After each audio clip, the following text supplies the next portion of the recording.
Hi there, my name is Grace Lansberry. I'm a senior, and today I'm going to be reading Magic Treehouse number 9, Dolphins at Daybreak, written by Mary Pope Osborne. I'm going to be reading the first 2 chapters and showing the pictures when they come along. Chapter 1, Master Librarians. Jack stared out the kitchen window. The sun was not up yet, but the sky was growing lighter. Jack had been awake for a long time. He had been thinking about the dream he'd had, the dream about Morgan Le Fay. "The treehouse is back," Morgan had said. "I'm waiting." Jack wished that dreams were real. He missed Morgan's magic treehouse. "Jack!" His little sister Annie appeared in the doorway. "We have to go to the woods now," she said. "Why?" Jack asked. "I had a dream about Morgan," explained Annie. "She said the treehouse is back and she's waiting for us." "That was my dream," said Jack. "Oh, wow," said Annie. "She told you too? So it must be important."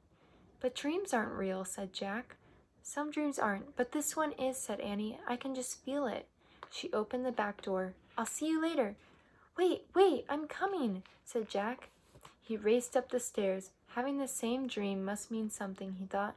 He grabbed his backpack and threw his notebook and pencil into it. Then he ran downstairs.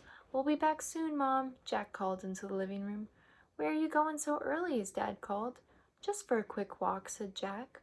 "It rained last night," called his mom. "Don't get your shoes wet." "We won't." Jack slipped out the door. Annie was waiting for him. "Let's go," she said. The sky was pale gray, and the air felt freshly washed. Jack and Annie ran up their quiet street to the Frog Creek woods. They headed between the trees.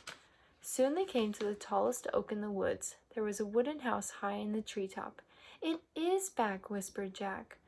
Someone looked out the window of the treehouse, a lovely old woman with long white hair, Morgan Le Fay. "Come on," called the magical librarian. Jack and Annie climbed up the rope ladder and into the treehouse. In the dawn light, they stared at Morgan Le Fay. She looked beautiful in a red velvet robe. Jack pushed his glasses into place. He couldn't stop smiling. "We both had dreams about you," said Annie. "I know," said Morgan. "You do?" "Yes, I sent them to you," said Morgan, "because I need your help." "What kind of help?" said Jack. "Merlin the magician has been up to his tricks again," said Morgan, "so I haven't had any time to collect books for Camelot's library." "Can we collect them for you?" asked Annie.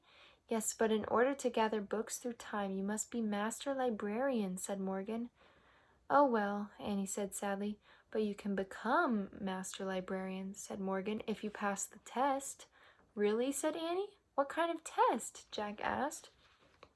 "You must show that you know how to do research," said Morgan, "and show that you can find answers to hard questions." "How?" said Annie. "By solving 4 riddles," said Morgan. She reached into the folds of her robe and pulled out a rolled-up paper. "The first riddle is written on this ancient scroll," she said. "This book will help you find the answer." She held out a book. On the cover were the words "Ocean Guide."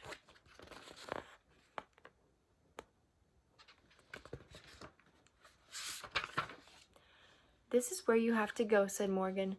"The ocean? Oh boy," said Annie. She pointed at the cover. "I wish we—" "Stop!" Jack grabbed Annie's hand. "How will we know if we found the right answer to the riddle?" he asked Morgan. "You will know," Morgan said mysteriously. "I promise you will know."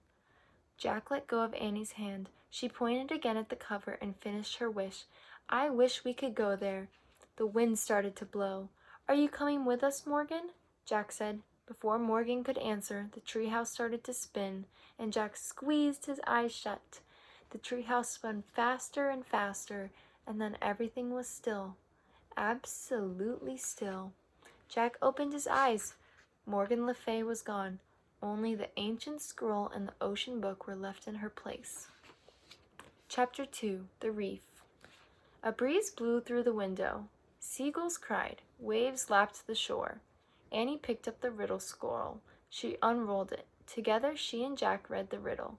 "Rough and gray as rock, I'm plain as plain can be, but hidden deep inside, there's great beauty in me. What am I?"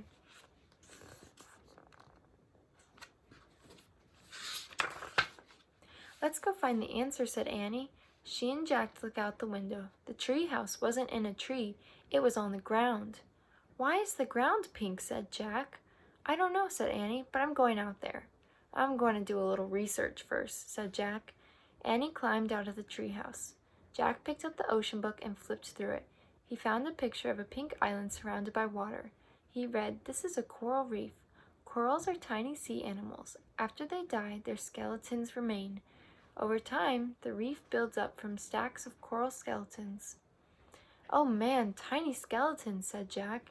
He pulled out his notebook and wrote, "Millions of coral skeletons." "Jack, Jack, come look at this," cried Annie. "What is it?" "I don't know, but you'll love it," she said. Jack threw his notebook and the ocean book into his pack. He climbed out the window. "Is it the answer to the riddle?" he called. "I don't think so. It doesn't look very plain," said Annie. She was standing at the edge of the water. Beside her was a strange-looking machine. Jack hurried over the bumpy coral to get a better look. The machine was half on the reef and half in the clear blue water. It looked like a huge white bubble with a big window. "Is it a special kind of boat?" asked Annie. Jack found the picture of the machine in the ocean book. He read, "Scientists who study the ocean are called oceanographers. Sometimes they travel in small diving vessels called submersibles or mini-subs to study the ocean floor." "It's a mini-sub," said Jack. He pulled out his notebook. "Let's get inside it," said Annie. "No," said Jack. Actually, he did want to see what the sub looked like inside, but he shook his head. "We can't. It's not ours." "Just a teeny peek," said Annie. "It might help us figure out the riddle." Jack sighed. "Okay, but we have to be careful. Don't touch anything," he said. "Don't worry," said Annie. "And take off your shoes so they won't get wet," said Jack. He and Annie slipped off their shoes and socks and threw them toward the treehouse. Then they stepped carefully over the sharp coral. Annie turned the handle on the hatch of the mini-sub and it opened. She and Jack climbed inside. The hatch slammed shut. The mini-sub was tiny. 2 seats faced the big window. In front of the seats was a computer built into a control panel. Annie sat down. Jack opened the ocean book and read more on the mini-sub page. Mini-subs have strong hulls to keep air in and protect those aboard from water pressure. Computers are used to guide the mini-sub through the ocean. "Oops," said Annie. "What's wrong?" Jack looked up. Annie was waving her hands in front of the computer. Now the screen showed a map. "What's going on?" said Jack. "I just pressed a few keys," said Annie. "What? I said not to touch anything," said Jack. An air blower came on. The mini-sub jerked backward. "Get out," said Jack.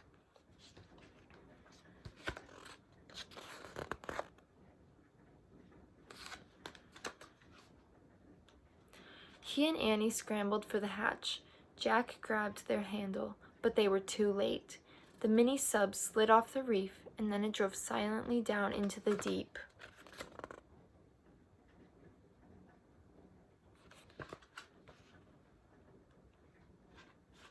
That's it for those first 2 chapters. I hope you enjoy the rest of the book and that you have a great 2nd grade year.